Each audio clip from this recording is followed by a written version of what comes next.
Yan mga kabundors, shout out po. Ngayon ay bibisitahin natin si Tatay John. Titingnan natin mga kabundors kung nakakain na si Tatay John. Kasi yung mga nakarang araw ay napanood ko sa vlog ni Idol Jojo na pinalhan ng pagkain. Ngayon naman mga kabindors ay ako naman ang bumisita upang dalawin natin si Tatay John. Sa ating pagdating mga kabindors ay naabutan natin sila ka-therapy na nagbisita din dito kay Tatay John. Ang napag-usapan namin ay ukol doon sa batang wala rin birth certificate na kapitbahay ni Tatay John. Ano anak mo yan, ate? So, yan ang ano natin, gawin natin kasi nakakaawa naman wala siyang birth certificate ang ano doon. Pagtulungan na rin natin na ikaw na lang ang kumuha kasi meron akong kinukuhaan din na ang bahala kasi kung ano po ang maganda. Ang sabi sa akin ni Ma'am Lesdan, itatanong ko sa inyo yung mga detalye kung papaano po kayo nagproseso doon sa mga batang tinulungan niya. Kung ano ang dapat niya pong gawin, saan siya unang pupunta, magkano ang nagagastos niya. Ganun po kasi dalawang bata ito. Dalawa na po. Dalawa? Opo, isang 5 years old at saka isang 12. Walang birth certificate. Pero ang ama, patay na ang ama nila eh. Bali si Mami Leia ay kasal naman siya doon. Kaya pag kinuha ang birth certificate nila ay may mag-discard na siya. Ganun. Na-interview na siya kung bakit ganun, bakit hindi nakuhaan noon ng maliliit pa? Alam na dahil nga ito sa bahay ng anak, nagkaroon ng paglipat ng lugar. Ang mga naging process. Tapos nabalitaan ko na lang po yung nagpaanak sa akin. Matanda na po kasi yung kaya sama ko po yung buhay yun. Kaya yan ang dahilan kung bakit hindi nakuhaan ng mga birth ang mga bata. Sa kalagayan din po namin, mas kailangan po talaga namin ng pagkain kaya di po namin nilalakad basta-basta yung birth certificate. Ayan, kung ano ang maging desisyon, kasi ako, busy ako, alam mo naman, busy ako kasi mayroon akong tinutulungan din na 3 bata. Okay. Pero malapit na sila, makuhaan natin ng birth certificate. Kung ano ka, yung may time ka pa sa kanila, o kaya pagtulungan natin kasi siyempre kukuha ka sa akin ng ng informasyon kung paano gagawin. Ayan ang doon sa kanila. Ate, yan ang kasi need mo naman na matulungan ka about doon sa mga certificate. Yan ang gagawin namin ni ka-therapy. Actually, kuya, siya ang tumutulong ngayon kay Tatay John. Oo, siya ang Dahil siya ang mas malapit. So, nakita ng mga mahal na sponsor ang kalagayan nila, pati ang buhay ni Ganda. Kaya nais ng mahal na sponsor na matulungan din sila. Ganun po. Kaya, siguro sa mga susunod na time, at least nag-meet na kayo. Sa susunod na time, pwede din siya mag-interview sa'yo kung halimbawa may gusto siyang malaman kasi ako ay mabibisi ako. Mabibisi ka? Opo, Hindi mo siya matututukan ng yung ganong... Actually, Cavendor, ang doon, siya talaga ang maglalakad lang. Ang kailangan lang niya ay informasyon. Siya ang maglalakad, halimbawa may magkano ba perang kailangan niya, mga information lang na gano'n. Pag nalaman na natin kung magkano kakailanganin niya, saan siya unang pupunta, ay doon na bibigay ng mahal na sponsor ang itutulong. Then siya ang maglalakad kung saan siya pupunta, kung sa PSA, siya po ang pupunta. Hindi na po ako sasama doon sa kanya. Basta ang mahalaga ma-finish matapos yung kanyang birth certificate. Kasi kaya mo na, at hihingi lang po kami sa iyo ng impormasyon kung paano nyo mabilis na po na naproseso yung mga bata pong tinulungan niya sa pamamagitan po ni Ma'am Lesdan. Okay. Sige. Gawin natin. Yung sa akin naman ngayon, seminar na lang. Ngayon pag na-releasean sila ng certification, kukunin na namin yung birth certificate nila sa City Hall. So, ngayon, since nag-meet na kayo, Mabilis lang po. Ay matagal ang proseso sa akin kasi ano na ito, ilang buwan na ito. Kasi ang daming ang proseso na gagawin. Kaya, lalo na't ano, wala man silang mga ID talaga na kahit isang ID, yung magulang wala. Wala rin birth certificate yung magulang. Ay, meron naman. pero ako nag-late register din ako sa anak ko eh. Si ano din ko, 1 month lang. 1 month lang ang naging ano. Hindi ko matandaan yung mga requirements sa akin. Doon mismo sa City Hall. Pero may hawak akong birth certificate kasi galing sa doktor. Kaya siguro mabilis sa akin nun. Kasi grade 1 na eh. Bago ka na. Yung sa kanila wala talaga. Wala. Ay siyempre, kaya mahirap. mahirap. Pala natagalan. Ang daming process na ginagawa. Yung mga kung ano-ano namin pinupuntahan yung Mas mahigpit na yun. pero ako nagpapasalamat naman din ako kasi kung sa akin lang wala man ako kakayahan doon ka-therapy na gastusan yon.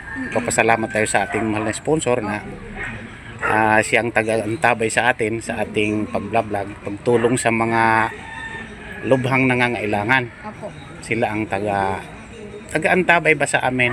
Ano? Oo. Kaya malaki ang pasasalamat natin doon sa ating gumagabay. So ayan, nagdalaw ko po kay Tatay Jun ngayon. Yan nga, dadalawin ko nga sana. Akala ko nga, hindi kayo nagdalaw sa kanya. Sabi ko, dadalhan ko ng, ako ng tinapay na malambot. Kasi, malambot. Ganda sa kanya po. Yan, yung laba. Salamat kayo, Wendersman. As maganda magtulong-tulong tayo kasi hindi lahat ng time nakaka-focus tayo. Ay, Mas maganda na Ay, sus. may iba-iba ang pumupunta kay Tatay Jun. Mm. No? So, ayan pa, gusto niyo pong makita, ayun po, ang inilagay na po namin siya sa baba. Nasa Kasi lagi siyang Kasi di nababa. madalas po siya malaglag. Galing pa kami sa palengke. Nasa baba na siya. Kaya, Lagi na mahulog. opo, Ay, lagi oo. siyang nahulog. Lagyan ng ilong sa ano. At kakausapin ko si Tatay John. Paano? Kavindor? Kami, Tolina? Okay, sige. Okay. Salamat sa pagbisita mo kay Tatay Jun. Okay.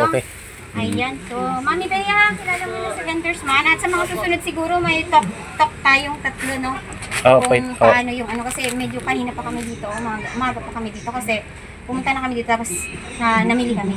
Okay. Para si Tatay Jun may pagkain dyan. May bigas na siya dyan, may itlog siya, may is, may energen. So, ayan. Medyo pagod na kami. Sige. Pero kailangan na po namin umuwi. Ha? Okay, sige. Okay. Mami Bea, thank you very much. Din po.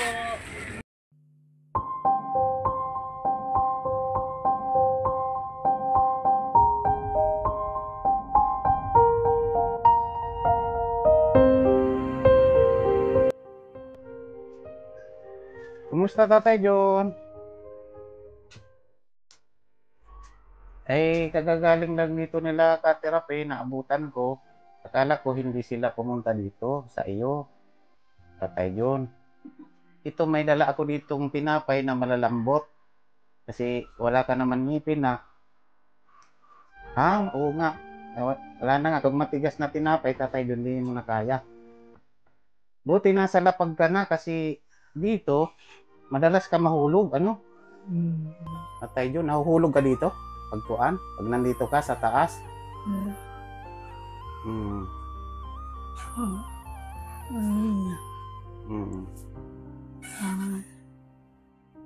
Nahuhulog ka dito. Ayan, dapat yan. Nandiyan ka na lang sa baba. Ano, Tatay John? Ha? Gusto mo dito sa taas? Gusto mo sa taas? Ang problema, nahuhulog ka naman. Kaya linagay ka na dyan sa baba. Hindi. Di bali sa pagkuan nag-ano ka na? Nagkain ka na? Ito, may tinapay tayo ditong malambot. Yan, may aron naman itinimpla na kape sino nagtimpla ng kape, Tatay John? Ay, yung kapitbahay mo, nagtimpla. Sige, ibabangon kita para malambot itong tinapay na ito. Oh. Kayang-kaya mo ito ngat-ngatin, Tatay John. Halika dito. Dalawang kamay. Okay. Mhm. Ayan. Wala na, Tatay John. Matigas na. Angat, angat, angat. Hindi ha, Tatay John. Ina. Hindi ka makakakain pag hindi ka na umupo. Hmm.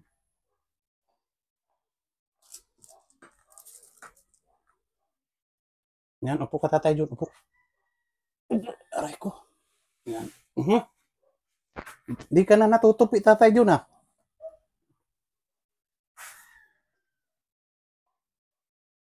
Hindi ka na matupi. Oh, paano? Balik na lang kita doon. Yan. Mataas yan.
Ano, Tatay John?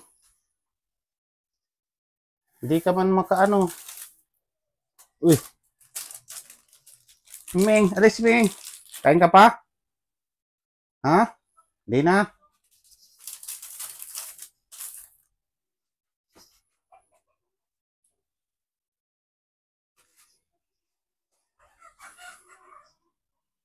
Yan, may ano ka na dito, Tatay John. O, sinaing na.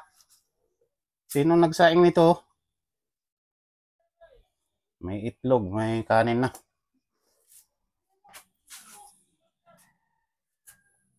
Sino ang nagsaing, Tatay John? Ay, yung kapitbahay mo. Kapitbahay. Wala na, Tatay John. Kahit magsalita, di ka na nakakasalita, Tatay John. Paano na? Paano na ang buhay, Tatay John? Na,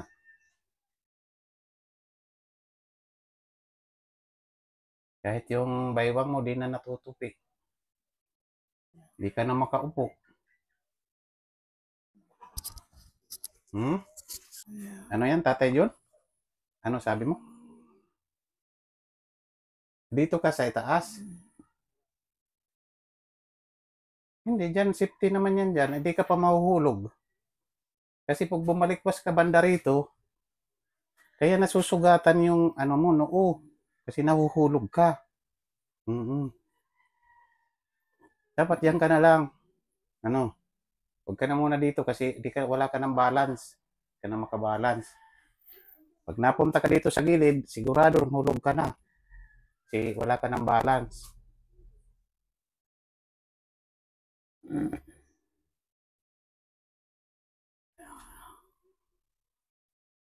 Ano yun, Tatay John? Hmm? Alin, alin? Ay, yung pusa. Ito, pusa. Kami may alis.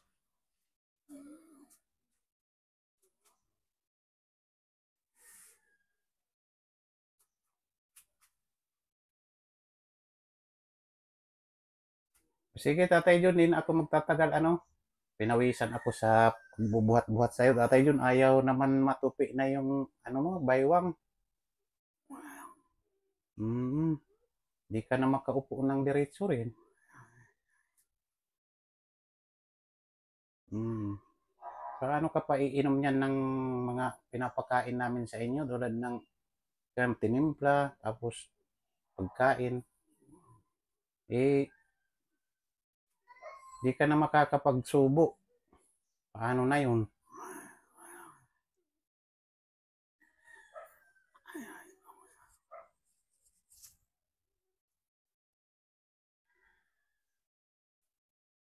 O sige, Tatay John, ano? Dito naman ako. Yan, yung, ano, bahala na yung kapitbahay mo dyan sa mga pagkain dito. Siya na ang, ano sa'yo, magpapakain. Tatay John. Okay, sige. Bye-bye, Tatay John.